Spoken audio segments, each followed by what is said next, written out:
एहसानुल हक मजहर की एक नज्म आरज़ू आपकी समातों के गोश।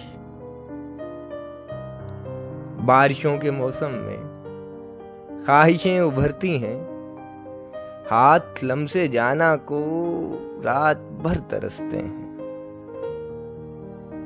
बादलों के पर्दे पर एक गुमाने आवारा सूरतें बनाता है।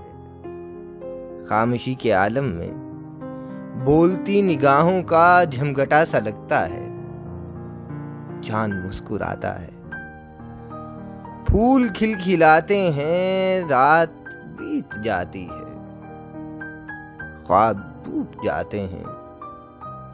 आरज़ू के दागों को आंसुओं से धोता हूं, धूल धूल चेहरे पर, खार खार हसरत को देख देख रोता हूं। बारिशों के मौसम में ख्वाहिशें उभरती हैं,